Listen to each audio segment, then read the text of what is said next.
La question est donc, que peut la littérature? Non plus la question de Sartre, qu'est-ce que la littérature, qui reste une question pour spécialistes, mais que peut la littérature? Et que peut la littérature, bien sûr, dans ce début de siècle assombri par l'urgence écologique et dans la crise à laquelle nous sommes confrontés. Cela implique peut-être pour la littérature un aggiornamento, une espèce de réforme, mais pour essayer de comprendre les données de cette réforme, il faut essayer de comprendre justement les données de la crise et ce qu'elle exige de nous. Ce qu'elle exige de nous paraît assez évident, c'est ce que j'appellerais, ou ce qu'on pourrait appeler une réforme du comportement humain, réforme de nos modes de vie, etc. Et du coup, deux questions découlent de cette définition, ou de cette exigence d'une réforme du comportement humain. La première, est-ce que la littérature peut contribuer ou accélérer cette réforme? Est-ce qu'elle a quelque chose à faire là-dedans? Et la seconde, bien sûr, quelle réforme devrait subir la littérature pour participer à cette réforme générale? Donc afin de répondre à ces deux questions, il faut essayer de définir la crise. On peut la définir très simplement par un conflit, comme tout bon récit, par un conflit entre deux antagonistes, ou par un conflit d'antithèse, A et non-A, ou A contre non-A. Ce qui est un conflit qui est peut-être mal posé dans les prémices, mais qu'il faut tout de même poser, qui est qu'on pourrait appeler le conflit de la cité contre la planète. La cité, c'est-à-dire les sociétés humaines et les formes de contractualité qui fondent les sociétés humaines, et bien sûr la planète comme d'autres formes de liens qui sont les liens de la biosphère ou les liens des écosystèmes. Ce qui est évident à l'heure actuelle, bien sûr, c'est que les sociétés humaines, c'est-à-dire la cité, ne reconnaît de contractualité qu'entre les hommes. Et du coup, c'est détaché ou c'est émancipé des formes de contrats naturels qui les attachaient à la survie de la planète ou à la survie de ses écosystèmes. Et cette émancipation a fait que peu à peu, la cité s'est absoute des fins de la planète, et ces fins sont devenues des fins en soi, qui ont permis, cette absolution, cette émancipation a permis à la fois une grande expansion de la cité et la domination de la planète.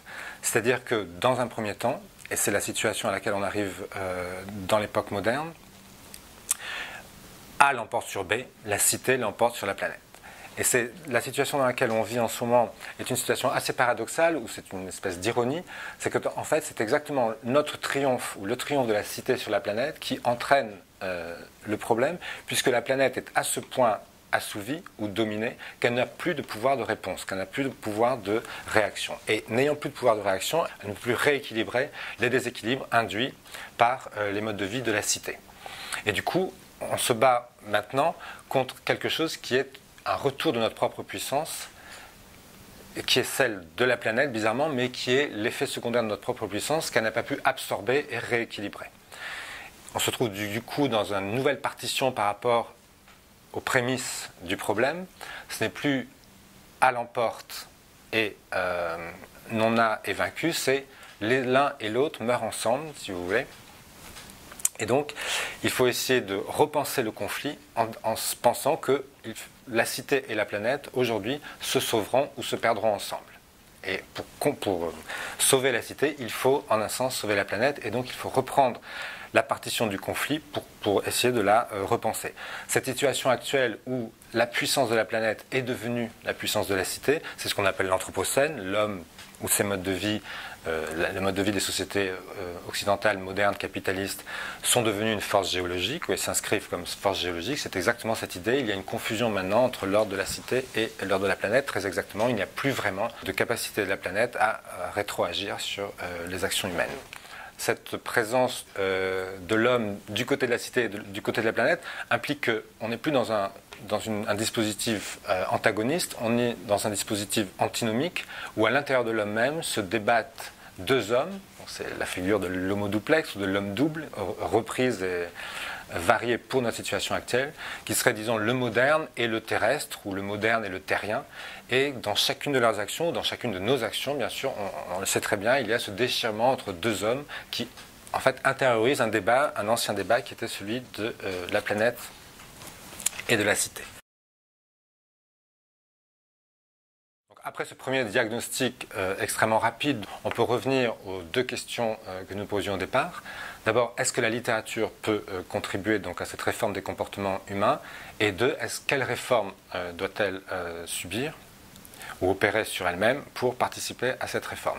La réponse la plus évidente, c'est une réponse assez négative et assez pessimiste, que la littérature, pour deux raisons, est peut-être une des pratiques les moins bien situées ou les moins bien définies pour participer à cette lutte. Pour deux raisons que je vais essayer de développer. La première, c'est que la littérature a tendance à vivre en isolation dans son propre domaine et donc a peu d'habitude à servir de moyen pour une fin extérieure à elle-même, ce qui implique une difficulté de la faire participer donc du coup à une réforme qui ne la concerne pas.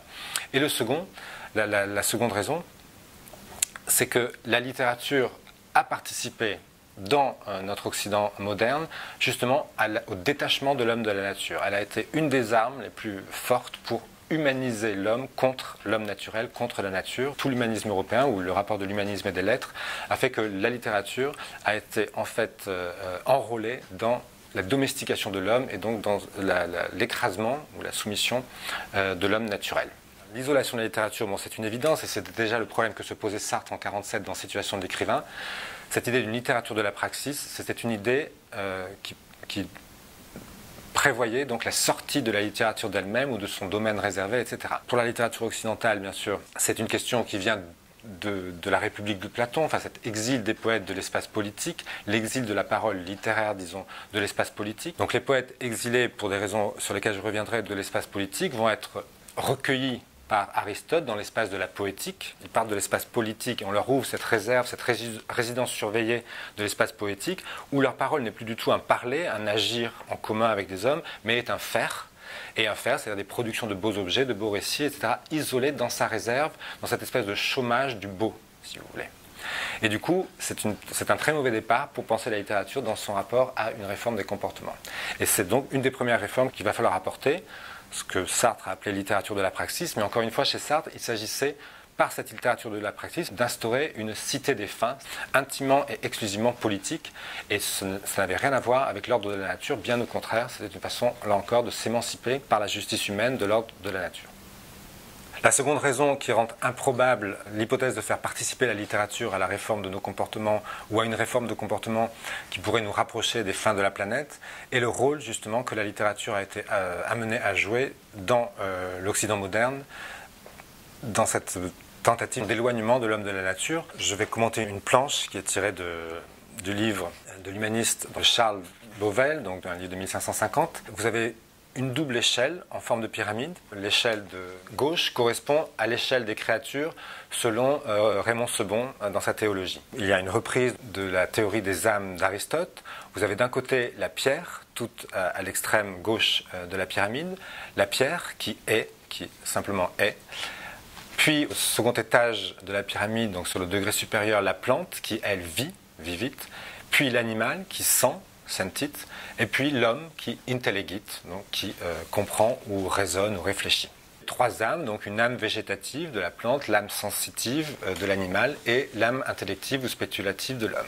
Dans cette échelle des êtres, l'homme fait encore partie de l'échelle des créatures. C'est une conception créaturelle de l'homme, c'est la plus haute des créatures, mais il est une créature. Charles Bauvell, dans son livre, donc le livre du sage, Liber de Sapiente, ajoute une pyramide en miroir de celle-ci, donc la pyramide de droite, et sur cette pyramide, vous remarquerez, l'homme est entre hommes. Il n'y a plus que des hommes, et c'est lui-même, l'homme, qui remonte les étages de cette pyramide.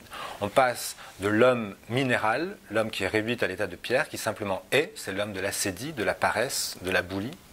Puis l'homme qui vit au second degré de la pyramide, l'homme plante, qui lui n'a qu'une espèce d'existence végétative, qui se nourrit en fait. Puis l'homme sensible, celui de la luxure, donc l'homme qui a des appétits charnels, qui est au niveau de l'animal, de la bestialité, etc. Et tout en haut de la pyramide, l'homme studieux qu'on voit assis au pupitre avec un livre, donc l'homme de lettres, le lettré, qui lui, intellegit, et qui est l'homme de la vertu formée aux lettres. Cette double pyramide, c'est d'un côté la planète, l'homme créaturel, au milieu dans la presse des créatures, comme dirait Montaigne, et de l'autre côté l'homme seul, l'homme de la cité, qui a son destin propre, et son destin est justement de s'arracher à l'homme créaturel et à la presse ou au tumulte des créatures. Sur cette plateforme supérieure de la pyramide, donc de ce podium des créatures, on a deux fois l'homme d'un côté créaturel et l'homme de l'autre côté, homo studiosus, l'humaniste, l'homme studieux, l'homme de lettres. Et ce qui fait que, c'est cette très très belle phrase donc, de Bauvell, homo qui natura homo non homo est, homme, toi qui, par nature, est homme et non homme, homo non homo est. Donc l'homme est par nature comme créature homme et non homme, et c'est par la culture, donc par la culture de l'être en particulier, qu'il doit se faire doublement homme, homo homo, dit Beauvel, celui qui deviendra homo sapiens, bien sûr, chez Linné. Et du coup, la littérature européenne, ou l'usage ou la pratique des lettres en Europe, a été enrôlé dans cette tentative de dénaturaliser l'homme, de l'excepter du nombre des créatures, pour en faire cet homme de culture, vous voyez, qui n'est plus accessible aux appétits naturels.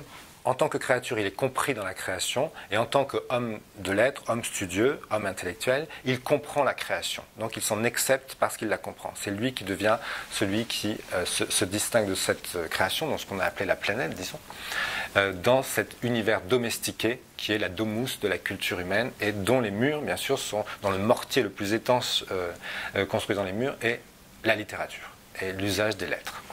On comprend très bien qu'il va être très compliqué d'enrôler la littérature dans un rôle contraire qui serait une espèce de retour vers l'enchevêtrement, le souci d'une contractualité avec l'ensemble des créatures, la biosphère, etc. Et pour ne pas tout de suite s'avouer vaincu, on va essayer de voir si on ne peut pas remonter en amont et s'il n'y a pas eu un dévoiement, en un sens, de ce qui aurait été l'origine de la littérature dans sa version occidentale et humaniste. Et donc je vais revenir au contexte dans lequel est née la littérature et dont elle s'est émancipée pour devenir justement cette littérature de l'humanisme. On a un premier témoin ou un premier témoignage de ce contexte antérieur ou de ce contexte premier dans le fait que dans la poétique d'Aristote, la littérature est appelée, ou disons l'âme des textes poétiques est appelée le mythos. Le mythe, le récit pour nous, la fable, etc. Et donc bien sûr c'est dans le contexte mythologique dont la littérature s'est émancipée qu'il faut essayer de comprendre la possible réforme de la littérature que l'on essaie d'engager.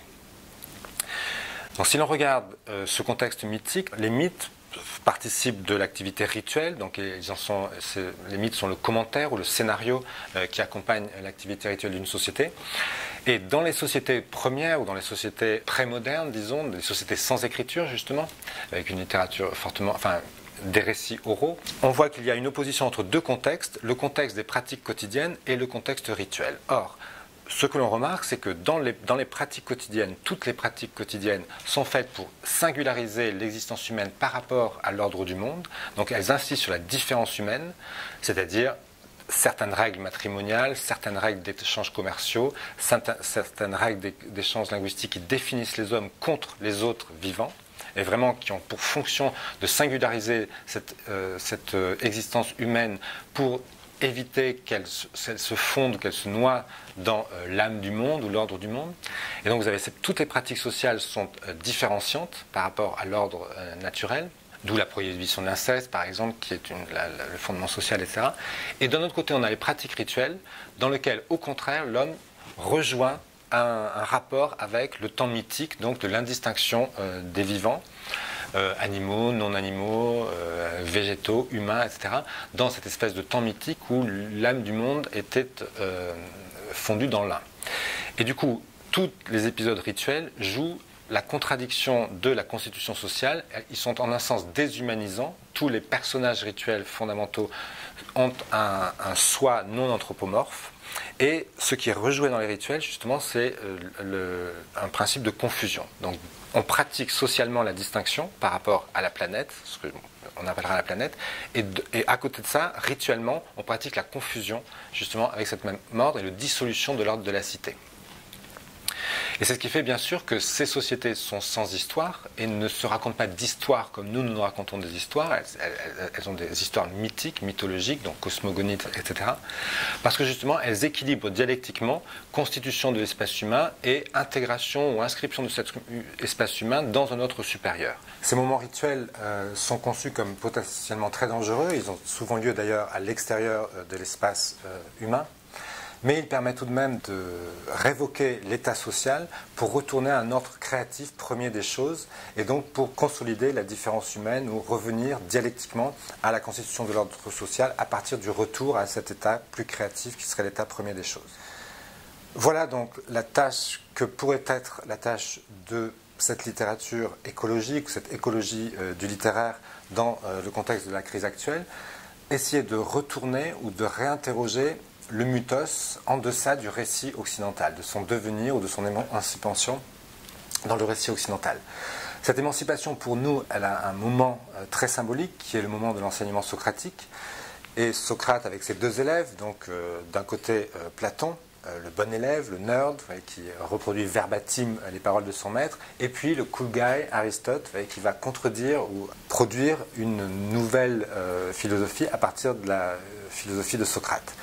Et donc le premier, Platon, reproduit dans cet exil des poètes, donc de ceux qui ont le mythos, et le devenir du mythos pour Platon, c'est le mythe philosophique. Le mythe de la caverne, etc. Donc un devenir philosophique du mythos qui va le détacher de son contexte divin, disons.